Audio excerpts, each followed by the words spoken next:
ये कुछ important dates हैं जो आपको अपने सीए फाइनल डीटी एग्जाम के लिए याद करनी है, क्योंकि आजकल एग्जाम में डेट्स का रिलेवेंस भी रहता है एंड डेट्स के बारे में पूछा जाता है क्वेश्चंस में। So hi everyone, I am C Yash Khandelwal and I hope you are doing good. Guys, मैंने क्या किया है, आपके लिए जितनी भी इंपॉर्टेंट डेट्स है, जो भी क्वेश्चन में वो लोग पूछ सकते हैं, वो सब आपके लिए एक जगह कंपाइल कर दिए सो दैट आपको परेशान ना होना पड़े। ठीक है, आज हमारा खजान रिवीजन सीरीज का लेक्चर नंबर 5। सब व्हाट इज खजान रिवीजन सीरीज? तो बेटा हमने क्या किया, आपके लिए खजान नोट्स बनाए हैं, जिसमें ऐसे अलग अलग लास्ट रिवीजन नोट्स बनाए हमने, जो एक जगह कंपाइल किए हमने, और कलर नोट्स आपके लिए अवेलेबल मेरी वेबसाइट पे। और ये जो पर्टिकुलर शीट है ये आप डाउनलोड कर सकते हो फ्रॉम माय टेलीग्राम चैनल। चलो स्टार्ट करते हैं। अच्छा, पसंद आया तो लेक्चर लाइक करना, चैनल सब्सक्राइब करना और मुझे बताना कमेंट में कैसा लगा। ठीक है, देखो डेप्रिसिएशन और मोटर व्हीकल्स की बात करते हैं, उसमें नॉर्मली कितना होता है 15%, और अगर business of running them on hire है तो 30%। बट अगर acquired and put to use है बिटवीन 23,819 टू 31,320 तो ये 30% और 45% है। ठीक है सर, डेप्रिसिएशन ऑन विंडमिल्स की बात करते हैं सर, 1/4/14 के पहले 15% है एंड ऑन आफ्टर 1/4/14 40% है। 115 BAB में बेटा एप्लीकेबल कब होता है? To manufacturing companies set up on और आफ्टर 110/19 एंड बिफोर 30/1/3/24। अब एक बात समझना कि कुछ क्वेश्चन दिया है आपको, पीजीपी क्वेश्चन दिया है, और वहाँ पूछा है आपसे कि आप निकालो इसकी ऑप्टिमम टैक्स लायबिलिटी या बेस्ट क्या रहेगा इनके लिए, एसएससी के लिए। तो आपको लगाना रहता है वहाँ पे कि 115 BAA लगाएं कि BAB लगाएं। आप सोचते हैं कि मैन्युफैक्चरिंग देख के BAB लगा देते हैं क्योंकि 110/19 के बाद सेटअप हुआ है। तो आपको क्या देखना पता है वहाँ पे, क्या ये उसका फर्स्ट ईयर है, क्योंकि BAB हम सिर्फ फर्स्ट ईयर में ले सकते हैं। मतलब अगर कोई मैन्युफैक्चरिंग कंपनी है और वो सेटअप हुई है 1/4/23 में या उसके बाद 1/4/23 में या उसके बाद सेटअप हुई है कोई भी मैन्युफैक्चरिंग कंपनी, तो उसमें अपन 115 BAB ले सकते हैं। अगर उसके अलावा कोई भी मैन्युफैक्चरिंग कंपनी है जो उसके पहले कभी भी सेटअप हो चुकी है 1/4/20, 1/4/21, 1/4/22, तो उसमें आप 115 BAB नहीं ले सकते, 115 BAA ही ले सकते हो। क्यों? क्योंकि फर्स्ट ईयर में ही लेना पड़ता है। ठीक है, 115 BAE की बात करते हैं, ये एप्लीकेबल है मैन्युफैक्चरिंग कोऑपरेटिव सोसाइटीज़ को setup on after 1/4/23 before 30/1/3/24। 43 CA की बात करते हैं, अब ये इतना रिलेवेंट नहीं एग्जाम के लिए, फिर भी सुन लो कि बिटवीन पीरियड 12/11/20 टू 36/21 जो 110% चेक करते थे ना अपन, वो यहाँ पे 120% चेक करते हैं। इफ सेल अपन कर रहे हैं offer residential unit by builder and sale is up to 2 crore, ये एग्जाम के लिए इतना रिलेवेंट नहीं है। सब once in life time option दो है अपने पास, एक तो option between SM and WDV, and जब 54 में सेक्शन 54 में 2 घर एग्जाम मिलते हैं हमको अगर कैपिटल गेन 2 करोड़ तक के, तो ये दोनों बेटा once in life time option है। कट ऑफ डेट बेटा आपके एग्जाम के लिए 4 अक्टूबर है। ठीक है, मतलब एसेट परचेज ऑन और आफ्टर 5 अक्टूबर, इसमें half rate of depreciation will be allowable. ठीक है, 5 अक्टूबर को या उसके बाद खरीदोगे तो आपको हाफ रेट लगेगा, क्योंकि ये लीप ईयर है, इस साल लीप ईयर है, प्रीवियस ईयर 23-24 में। सर 3615 है, PF का due date 15th of next month होता है। 80 EEA में SDB होना चाहिए आपका अप टू 45 लाख रुपीज़। अभी रिलेवेंट एग्जाम के लिए नहीं है क्योंकि इसमें लोन सेंक्शन होना चाहिए था बिटवीन 1/4/19 से 30/1/3/22, अभी तक रिलेवेंट नहीं है ये। 80 IAC में बेटा स्टार्टअप इनकॉर्पोरेट होना चाहिए ड्यूरिंग 1/4/16 से लेके 30/1/3/24।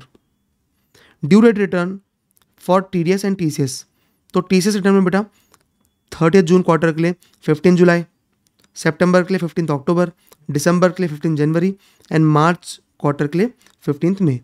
ठीक है, और TDS में सब जगह बेटा 31 है same, 31 July, 31 October, 31 January and 31 May. If TDS TCS return is filed after 1 year of due date, then penalty under section 271H shall be leviable 10,000 to 1 lakh max। Equalisation levy का payment कब करना पड़ता है हमको? जो 165 है 6% वाला, उसमें करना पड़ता है 7th of next month for all months. ठीक है, एंड 165A जो 2% वाला ई कॉमर्स वाला, उसमें 7th of July, October, January for 3 quarters and 31 March for last quarter. ULIP में सर हमको 1/2/21 की डेट चेक करना पड़ता है, किसमें? यूलिप में। ठीक है, LIP इसके बाद आएगा। ठीक है, ATC प्लस 1010D में हम क्या चेक करते हैं? देखो, पॉलिसी बिफोर 31/3/12 है तो up to 20% of sum assured check करते हैं। 1/4/12 से 31/3/13 है तो अप टू 10% करते हैं, एंड ऑन और आफ्टर 1/4/13 के लिए, ऑन और आफ्टर 1/4/13 से 10% फॉर नॉर्मल एंड 15% फॉर दिव्यांग। ये सब सम एश्योर्ड का चेक करते हैं बेटा, ठीक है। फॉर यूलिप 1 to 21 के पहले हमको सिर्फ एग्जामिशन के क्या चेक करना है, ओनली 10, 15, 20%। आफ्टर 1 to 21 क्या चेक करना है, 2.5 लाख की limit and 10, 15, 20% both to be checked. Secondary adjustment बेटा 90 डेज के अंदर करना पड़ता है। बार की जो एप्लीकेबिलिटी आई थी बेटा 1921 से आई थी, ठीक है। एंड बार का order is not binding and appeal to high court possible है 60 डेज में, ठीक है। LIP का अमेंडमेंट आया बेटा 1423 से, other than ULIPs life insurance policy का।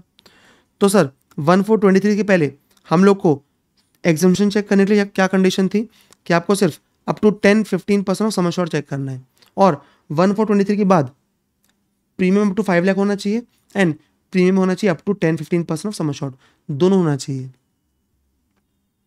Sir TCS under section 2061G इसमें 110/23 से अमेंडमेंट आया है। सो बेसिकली ऑन और आफ्टर 110/23 क्या होगा सर, एजुकेशन मेडिकल में सेम होगा, पहले भी बाद में भी 0% अप टू 7 लाख, 7 लाख से ऊपर 5%। एजुकेशन लोन में 0% अप टू 7 लाख, 7 लाख से ऊपर 0.5%। अदर पर्पस के लिए अगर आप पैसे उड़ाने भेज रहे हो, पैसे उड़ाने के लिए भेज रहे हो, तो 7 लाख तक 0 और 7 लाख के ऊपर 20%। इन तीनों की लिमिट 7 लाख की साथ में मिला के देखते हैं। एंड ओवरसीज टूर में बेटा अप टू 7 लाख 5%, 7 लाख के ऊपर 20%, ठीक है। ये डेट है 110/23, गांधी जी के बर्थडे के एक दिन पहले। बेटा 115A में interest payable by Indian company और business trust to NR on loan agreement, RDB और any other long term bond. अगर बॉन्ड या लोन इशूड हुआ है ऑन और बिफोर 36/23 तो 5%, ठीक है। अगर ये RDB long term bond listed IFSC में तो 4%, 5 और 4%। मैंने NR में इसके रेट याद कराए हैं आपको, 5%, 4%। क्या क्या है 5%, 4%। सर ये IFSC वाले में आफ्टर 1723 मतलब ऑन और आफ्टर 1723 9% है। 9% कैसा है, 5 + 4 9। और जो ऊपर वाला है ना उसमें भी ऑन और आफ्टर 1723 20% है। 20 कैसा आया, 5 × 4 20। सुन लो 5 है, 5 और 4 है सर, 4 किस लिए, IFSC के लिए। अब 1723 के बाद ऑन और आफ्टर 1723 आपके लिए चीज़ें बदल गई। क्या हुआ, 5 + 4 9 हो गया नीचे, और ऊपर हो गया 5 × 4 20%, ठीक है, डन। 50AA बेटा कैपिटल गेन एप्लीकेबल है 1423 से।